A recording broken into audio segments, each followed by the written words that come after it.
আবার স্লোগান দিয়েছিল ভোটের আগে, জন্ম যদি পদ্ম ফুলে, কি জন্ম যদি হিন্দু কুলে, ভোট দাও পদ্ম ফুলে। সমস্ত হিন্দু মানুষ আমাদের বন্ধু, আমাদের ভাই, যদি হিন্দু হয়ে থাকো পদ্ম ফুলে ভোট দাও। আর ভোটের পরে আমরা দেখলাম জন্ম তোমার যতই হিন্দু কুলে, ভোটের পরে তোমায় যাবো ভুলে।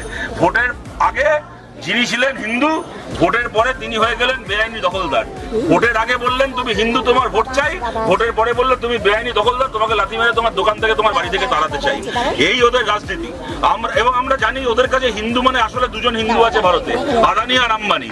বাকি আর কোনো হিন্দু ওদের কাছে হিন্দু নয়, ওরা খালি দুটো হিন্দুকে চেনে। আর এই স্টেশনগুলোকেও আদানি আম্বানির নামে বড় বড় মল বানিয়ে, বড় বড় মার্কেট বানিয়ে স্টেশনগুলোকে, স্টেশন দপ্তরগুলোকে তুলে দিতে চায়।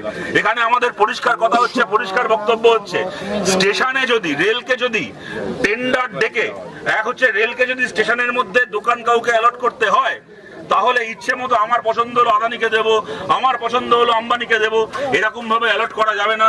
সঠিকভাবে টেন্ডার ডেকে রেলের প্ল্যাটফর্মের মধ্যে দোকানের জন্য জায়গা অ্যালট করতে হবে, এবং সেই টেন্ডার জমা দেওয়ার অধিকার শুধুমাত্র আদানি আম্বানিদের থাকবে না।